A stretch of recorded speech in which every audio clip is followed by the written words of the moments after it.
We're going to move on to UFC 315. Yeah. JDM Dethrones. Belal Muhammed. Didn't even say Dethrones. He didn't have a single defense. Well, he was And he was champion. And he wasn't the favorite. I don't know how Belal. He had, 17 wins in a row? Like, yeah. he was the favorite. But JDM had 18, to be fair. So, I don't know. JDM looked really good. JDM looked amazing. He looked really good.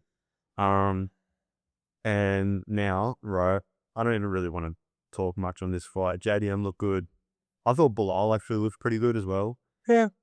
His game plan was it was different. Like, yeah, it wasn't just wrestle, but I think that was also because he was 2 from 8 from takedowns. I think if he took him down like that, it would have been a different fight. Yeah, no. So, like, it does change when he couldn't actually take him down. JDM's biggest weakness has probably been his takedown defense, and you could see that he's been working on that a lot. Yeah. Belal, one of those guys where, we saw it was Leon, right? He got him down and he just could do whatever he wanted. Mm-hmm. And JDM didn't even really let him get there. Yeah, too good. He boxed his head off. 100%. Yeah, it was very good to watch. Looked really good. I didn't watch it live, but I watched the replays. Yeah. And yeah, it was very good to watch. Yeah, look, Islam's going to obviously come up now. He said it 20 minutes after the fight. Yeah. Something about I'm going to defend you now or some shit about Belal. So, I don't know. That would be a close fight because it'll depend on how good Islam looks coming up. Yeah. Like that different weight class, I wonder how big JDM would be in comparison. Yeah. But Islam's also a big lightweight. Islam is a big lightweight. So I don't know. It could be, yeah. It'll be a close fight. I think Islam's a different beast though. Yeah, 100%. Than Belal. 100%. So JDM's takedown defense gonna have to get way better. Yeah.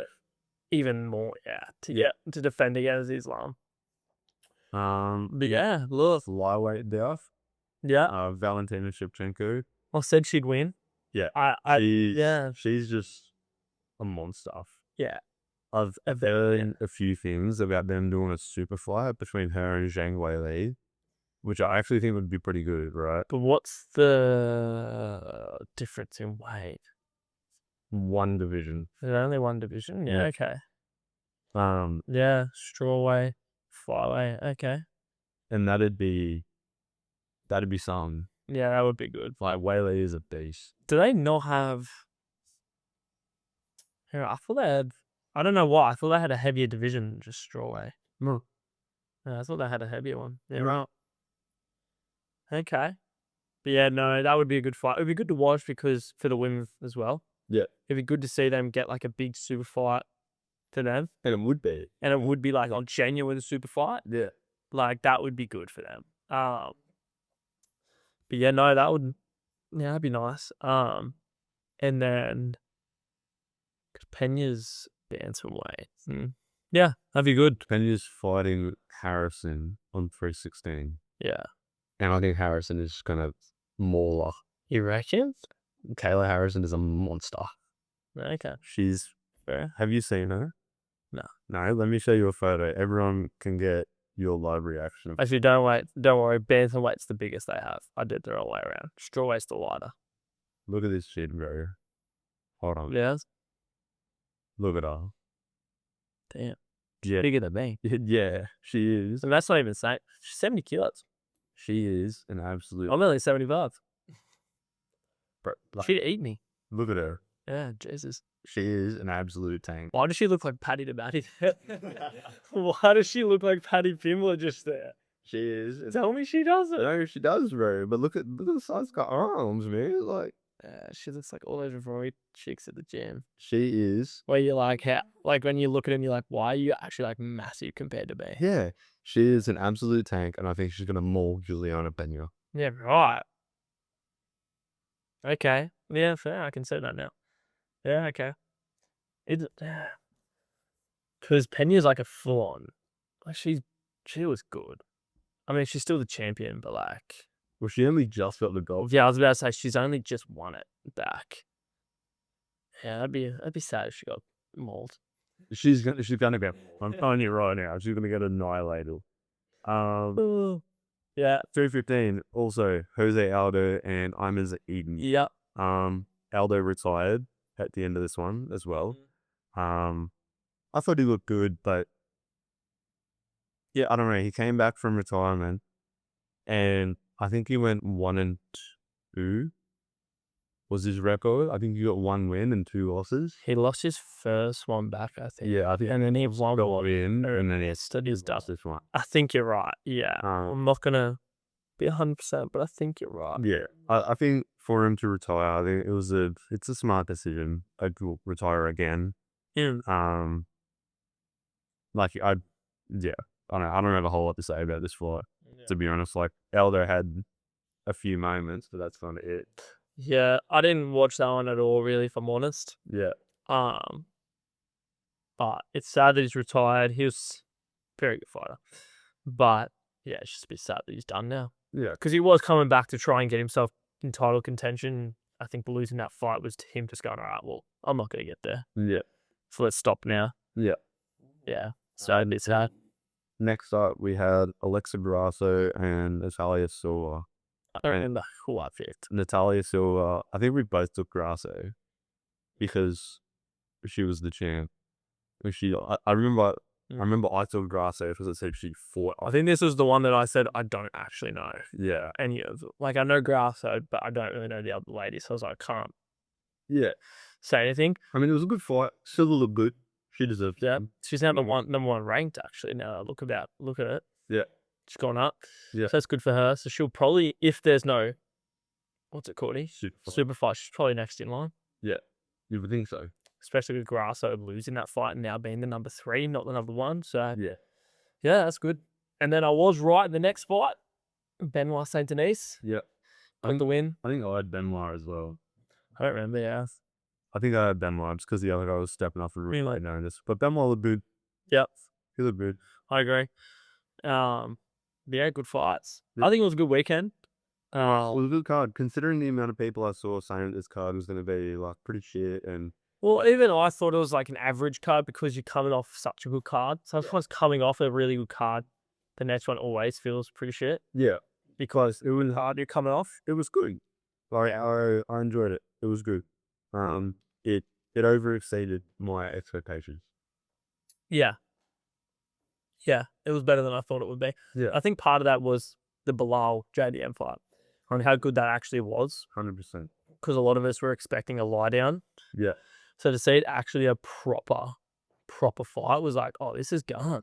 Yeah, no, it was good. Like they both turned it on. Like they both did really well. Even like we were saying about Belal, like even if he made it entertaining with something. Yeah, like when he couldn't take him down, he wasn't like, oh shoot, I'm just gonna keep shooting. He was like, all right, I'll walk it. He was like, all right, I'll box you. Yeah, like let's go for it and let's see what happens. Yeah, and he did damage. He did. Like they both did damage. It was a close fight in the end. He did really well. But yeah, no, good fight. And then looking to the future, we have fight night. We've got a few fight nights coming up. So Dan's Morales is this weekend. Yep. I'm really excited for this. That'll be a good fight. Morales is a weapon. Yeah, and Paul Burns is just a tank. He's a tank. Skipping that one. And then we have the 316. We have Marab and O'Malley rematch. Yeah, look, I don't know how this is going to go. Because Marab just smashed him, and Marab looks so good in that last fight. He does. But with the broken hip type of thing, it's like, will O'Malley actually come out and look heaps different? He's trying to got to for his legacy. He has to. I mean, if he loses this one, it's not anymore. I don't want to say it's over, but you have to get a couple of really good wins. Well, look, I'll look at it now. He loses this one. Yeah. Yeah, Petian, Umar Nurmagomedov, Corey Sandhagen, Song Yudong, and Figueiredo, and then Marlon Vera. Yeah. All behind. Look, I know Umar lost to Marab, but Sean will probably have to fight Umar if he loses this fight. I would say Umar or Jan, like a Jan rematch. Yeah, but I know it's actually kind of hard to think who would Marab fight after because he beat Umar and he's beaten Sean. Next up would be Sandhagen. Yeah, I had to bet like Sandhagen. You look it down the list a little bit more. Yeah, he just got a win over Figueiredo, I think, 2 weeks ago. Like that's what I mean. Like I'm just looking. I'm like, he's probably not fighting any of the top 3 again if he smashes Sean. Probably Sandhagen, and then you're looking at maybe a Sean Umar winner fights Merab type of thing, even though that would have been a trilogy for Sean. Yeah, but But if you do that fight and Sean beats, like, you know, maybe you do what you said, you do a Jan Umar match, and maybe you do I don't know, maybe you do a Song O'Malley fight, yeah, and then and Merab, and Sandhagen. Rob Sandhagen, and then that way you can just you can reshuffle the standings a little bit. Yeah. And go, See if any of the guys down here start making a push. yeah. Which you're kind of hoping for one of them to make a bit of a push. Yeah, but there's a few guys that I think won't, you know what I mean? Like, I don't think Marlon Vera is going to be up there. No. Henry Cejudo isn't doing anything. Batista. Batista's not that good. No. So maybe Zahabi. But the only reason I'm thinking that is because he's gone up 4 in space of not long. But that's just because he beat Aldo. Yeah, but that's just because he won. Yeah. And he's actually just taken Aldo's spot more so than anything. I don't know. I don't think they're bantamweight's alright right now, but like they're not in trouble with talent like some other. They're very top heavy though. Yeah. They're very top heavy. Like you've got like I can't see a lot of depth in the division. No. Like if you would ask me, I would say Figueiredo wipes any of those guys, but he probably struggles. Like he does struggle against all these. Yes. You know what I mean? Whereas like I look to featherweight, Max Holloway, Diego Lopez, Ilya Topuria, Rodriguez, Movsar Evelev, Brian Ortega, Arnold Allen, Laron Murphy, Aljamain Sterling, Josh Emmett, Juan Silva. They're all guys. Deep. It's very deep. They're all guys that can win fights. Yeah. Like, it's different. Same as lightweight. If I went through lightweight, it would be a list. Yeah. You know, all the way down to, I would say, well, Paddy's at 8, Benil Dariush's at 9. They're all guys that can win fights. You got Benoit who just won. You got Chandler at 12. Yeah. Like, they're all guys that can win fights, and that's how far they're down. So, yeah, they're very top heavy, and they're in a little bit of a struggle bantamweight if Sean gets mauled by Merab. If he loses a close fight, they'll be okay. Because then you can do what we just said, and if he beats Song or he beats Umar or whoever, you can give him the trilogy and go, well, he nearly beat him and he didn't have a broken hand. Yeah. But it just depends on how he loses or how he wins. Yeah, depends how it goes. But that's just what I think. Yeah. Then also, the UFC posted this morning that Dana White is going live sometime this afternoon to announce the next round of fights. Considering with 33 days away from 317, I think that has to be the one. That's a fight that they should already be in camp for.